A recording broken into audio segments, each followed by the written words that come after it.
Hello. Hello, Mary. It's Clint. You all right? So whereabouts are you, Mary? I'm in Melbourne. Right, cool. Are you coming to the gig? Oh yeah, definitely. Yeah, brilliant. That's good news. That's the last gig in Australia, isn't it? On the fifth That's of right. August, Yeah. Croxton. Yeah, How are you cool. feeling about coming back? Yeah, it feels brilliant. You know, we got back together in March. After it was 7 years since we last played, 7 years and 4 months. Um, and it's gone amazing. I mean, it's 100 times better than we thought it was going to be. Do you know what I mean? Like, not only the way that we are playing, we're playing better than ever and sounding great, but the crowds have been phenomenal. You know, the reaction and the press, you know, the reviews, all extremely positive. It's funny because these days it's like all the reviews that you get, they're by fans that have been to see the gig. You know, they bought a ticket to go to the gig, and they're the voices that you see writing about us the week after the gig. Whereas back in the day, it was usually journalists. And a lot of time, you know, some journalists had other favourite bands than the Inspirals, or there was politics going on. So you'd very often get 50% of your press would be negative. You know, that was normal. Even though you knew you'd done a great gig or put out a great record, there was always a lot of negative reviews, and that seems to have just completely gone now. I think it's partly because the age we're living. It's the people that whose voices are heard the loudest are the people that are buying the tickets and the records. Social media can be, you know, it can be hell, and it is often. But you know, the people that are on there for the right reasons, that want to communicate with, you know, similar-minded people. There's so much positivity out there, and it's just been really refreshing. And you know, for the band, it's just completely renewed our energy and our desire to do the Inspirals. You know, because originally when we decided to do this run of gigs in the UK that we've just done, it was just a little UK tour, 13 dates it was. And it was just like, let's test the water, see how it feels, see, you know. Because before Craig, our drummer, died, we never got a chance to do a final gig. You know, we just Sorry, didn't. that's so sad. Yeah, So it's tragic, isn't heartbreaking. it? And it was, you know, the last gig we did before he died was at the end of 2015. We toured with Shed 7. And the last gig was in Leeds. We didn't realise it was our last gig at the time, obviously. Craig died the following year. So I think part of us, when we got the band back together to do the run of gigs in the UK, was like, maybe this is the end bit. Maybe this is where we come back. We're coming back just to say goodbye, maybe. But it went completely the other way. As soon as we announced the tour, we got offered, you know, festivals right through the summer. So we ended up with like 42 gigs in our diary for this year. And immediately, you know, one of the first calls we got was, do you want to come out to Australia and New Zealand? So it was like, wow, this has got, I mean, we use the phrase, it's got legs, you know, this has got legs on it. But more, you know, more than that, it's there's a lot of people around the world that want to see this band and want to hear those songs live again. We do. So yeah, the way it feels now is this is going to carry on. You know, it'll carry on. The live gigs will carry on doing those. Probably go to some other countries like we used to do. But we're already thinking that we're probably going to make some new music at some point soon as well. You know what? A lot of songwriters have found inspiration in Australia. You never know. Maybe we'll end up recording the album there. That would be fantastic. Let the DMAs produce it. Let DMAs produce our album. That'd be an amazing album. Created DMAs. Yeah, I'm good friends. I've got to know DMAs pretty well through my work as a radio presenter. Every time they come to Manchester, I get to see them and I get on great with them. But yeah, I love the music as well. It's just so uplifting, in it, and euphoric. Yeah. You know, it's like rave music, innit? A lot of it's rave with guitars. That's, you know, the best way I can describe it. But yeah, I think Australia will be. I think it inspired us last time we were there. It was, you know, of all the countries we travelled to, it was one that we felt really at home in Australia. The people are not too dissimilar to ourselves. You know what I mean? They've got the same sense of humour. It's dry sense of humour, as we call it. But yeah, I mean, I can't believe it's 30 years since we last came down there. 30 years since we last did Australia. and we've never been to New Zealand, so that's a completely new country for us. We thought we were never going to travel again. We just thought, you know, if you'd asked me 2 years ago, are the band getting back together? But no plans to do anything again, because we were still grieving the loss of Craig. You know, that was like, of course, that was a big thing to get over. I mean, some bands carry on fairly quickly after losing a member, but for us, it just completely floored us. You know, we're just, you know, the first few months after he died, we were literally spending as much time as we could with Craig's family. To us, it was just human nature, and it was just the right thing to do. Forget the band, you know, just forget Inspiral Carpets, forget it. It was just, that was it. It was over, and you know, we you know, looked after Craig's family the best we could, and then we moved off into our own little worlds of me doing radio and DJing, and you know, Graham doing his stuff, and we all just drifted off into our own little realities and just didn't even talk about getting the band back together. So when the call came, it was in July of 2022. Just a little email dropped into my inbox on a Saturday morning. And I read it, and I just thought it was an offer to do some gigs. And it was the first offer that I'd seen in 7 years. Graham, our guitarist, got the offer, forwarded it to us and said, who fancies these gigs? Next year it was going to be. So it would have been summer of 23. And I just thought, you know what, I'm ready for it. I just started welling up with, you know, excitement and getting goosebumps thinking about the idea. So, yeah, I mean, it happened fairly quickly from there. I think within days we were, you know, within that same weekend, I was building up my keyboards again and getting, you know, trying to remember how to play the songs. But yeah, it came together fairly quickly after that. And once we announced it, I mean, you know, the excitement online when I did a little teaser video on Twitter and Instagram, and it was just me unveiling the keyboards and playing the Saturn V intro, and Twitter just went mad. It was like, no way, no way. So it was, yeah, and that seems like ages ago. You know, it's like now we're fully in the middle of it. We've done the UK tour. You know, we've done some massive festival appearances, and here we are about to fly to Australia. So it's like, it's true, it's happening. You know, it's real. Because I think for a little while back towards the end of last year, I was thinking this might not happen still. You know, and if it does happen, it might not be very good. But it's been brilliant. You know, the vibe in the camp is amazing. We've got all the old crew back. So, you know, our sound man, monitor man, lighting man. We've got the old team back, which is brilliant. I doubt you've got your roadie back. Yeah. Oh yeah, we've not got Noel Gallagher back yet. that'd be a scoop, wouldn't it? That'd be. Might as well get him to carry it around and set it up for you. Yeah, he did borrow it. It's on the last Oasis album. They borrowed it for the last Oasis album. And I was with him a couple of weeks ago. I got to see him when he came to Manchester, so I interviewed him for my radio show. And he was with me for an hour, and it was just one of the greatest moments of my radio career, because I've interviewed him a lot over the years, and I've interviewed Liam a lot, you know, as a radio presenter. But that was like the fact that he came to Manchester, he came into the studio on his own. He didn't have any entourage with him. He just got his driver to drop him at the end of the street, walked into the building, Access Manchester, on his own, to see me and to be with me for an hour. And it was like my old mate, you know, from 30 odd years ago, he's setting me equipment up and we were traveling the world together. Yeah. And here he is now, you know, the voice of a generation, one of the most admired songwriters of all time in the UK and around the world. And here he's coming back to see his old boss. So we had a really beautiful interview, and it's online. It's on the Access Manchester YouTube channel. I've tuned in, I've listened. I've also loved your podcast back in 2016, especially the one where you explained about how you wrote Saturn V, because it's one of my favorites. That was the Story Time with Boon podcast. And I did that. I mean, I only stopped doing that. I mean, I think the last episode was just before we went to Mexico for a holiday, the family. And when we were in Mexico, we got the news that Craig had died. So, you know, the podcast was another one of the things that stopped immediately. I just stopped doing it. And then I've done a couple of other podcasts since for the radio station, Humans of Access Manchester, where I get to talk to iconic Mancunians.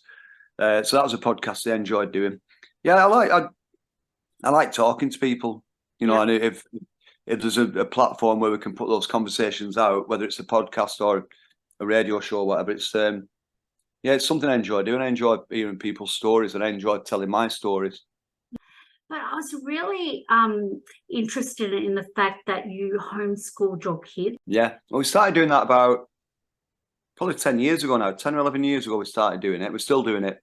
Yeah. And we're starting to see the results of it now, because for a long time we were thinking we're going to have to wait till these kids are like 17, 18 years old to see if we've done the right thing. Yeah. Do you know what I'm saying? Yeah. So Oscar, who's now just turned 19, we started homeschooling Oscar when he was 7 or 8 years old. And he did really well in his GCSEs. He went off to university with the intention of being a session bass player. And he's now the Inspiral Carpets bass player. I So he's know. coming to Australia with us. And he's like, How exciting is that for you, Dad? Oh, it's amazing, because it is evidence, proof that we did the right thing, because you'll probably get to meet him when he's down there with us. That, you know, he's just he's eloquent, he's courteous, he's kind, he's gentle, he's funny. We've raised, you know, he's the first result of our homeschool journey. And the next one down is Hector, who's 16, nearly 17.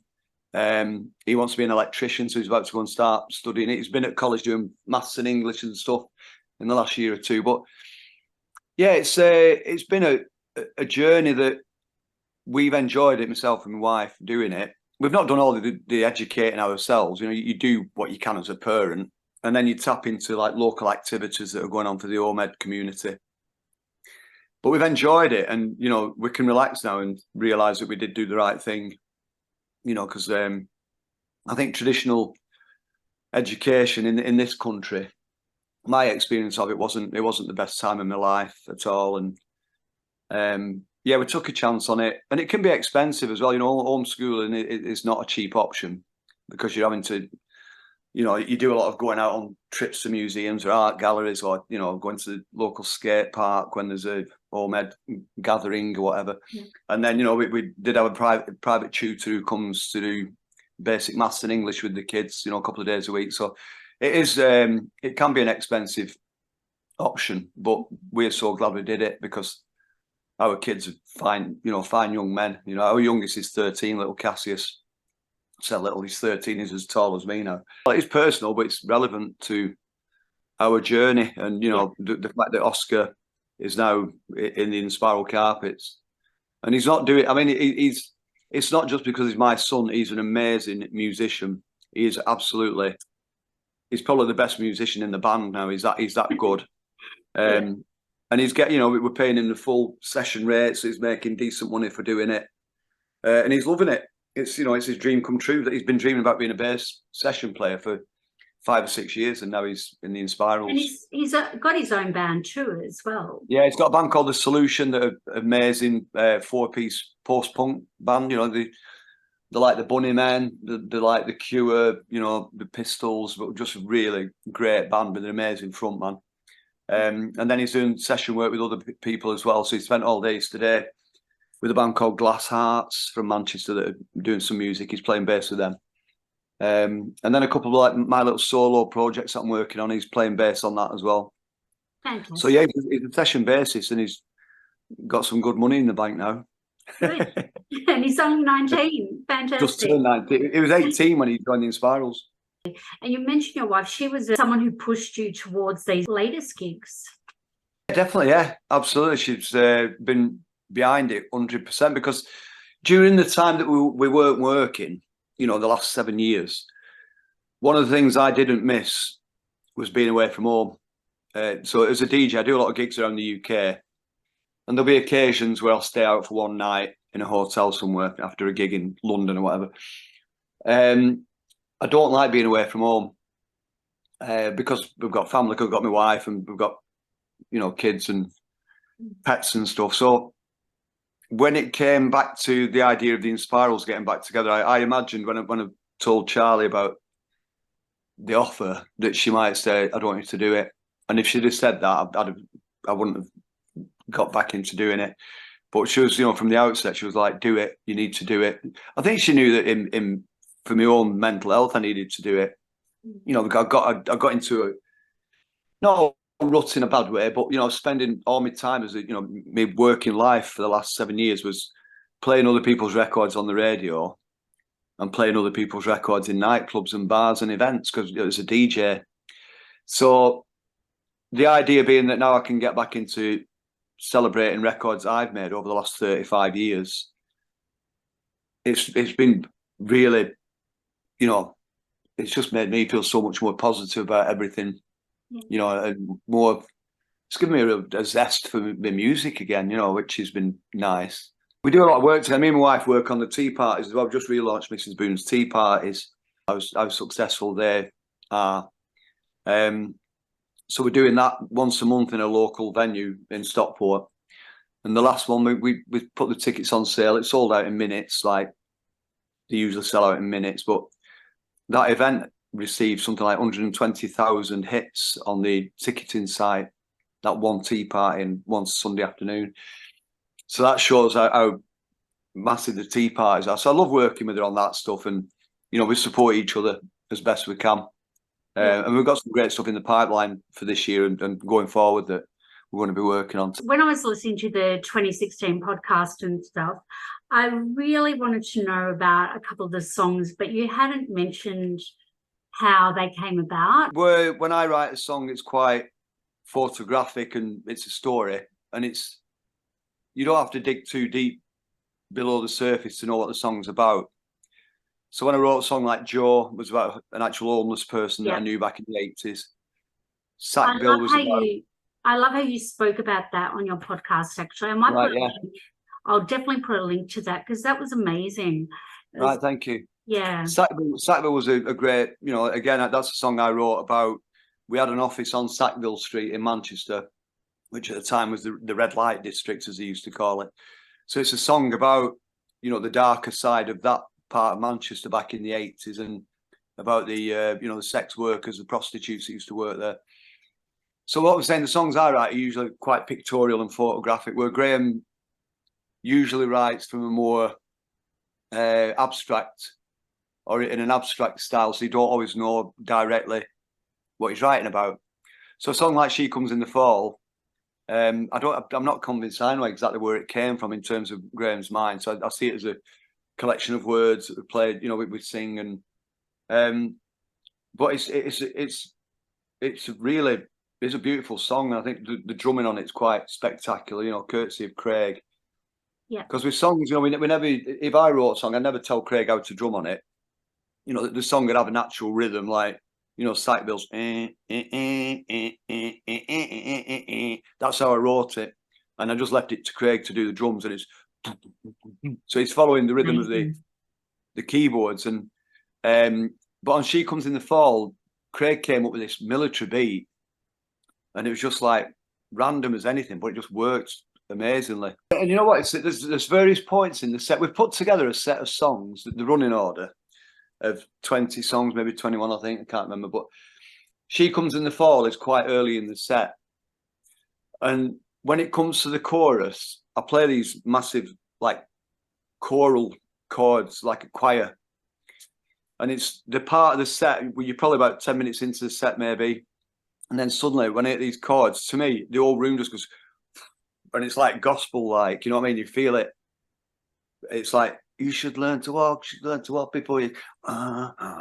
It's like the room just elevates, and then it carries on until this is how it feels, and it elevates again. You know, it's like, to say we're just like, I always say we're just a garage band, essentially, but there's moments in there where we're just as powerful and, you know, uplifting as any band on the planet. You know, those little moments that are like, wow, we are creating this definitely dream. So yeah, I think She Comes in Fall is one of those moments, and it ends with, I don't want to give too much away about the set, but Craig always did a really nice drum solo, you can call it, at the end, a drum solo. And Kev, you know, our drummer now, Kev Clark, who's an amazing drummer, he does that as a tribute to Craig. He still does the drum stuff at the end and takes it a bit further as well, you know, which is gorgeous to see. Kev was a friend of Craig's as well. He knew Craig, and he was a massive fan as well. So I think Craig, you know, would definitely approve of the fact that Kev's now in that on that drum stool. Sure, Craig would want you to go on with the music that he helped with, definitely. I think so as well, and his family have been very supportive as well. His family, since we made the decision to get back together, we've kept Rose and the family informed, you know, as best we can about everything that's going on. So This Is How It Feels. It's quite a dark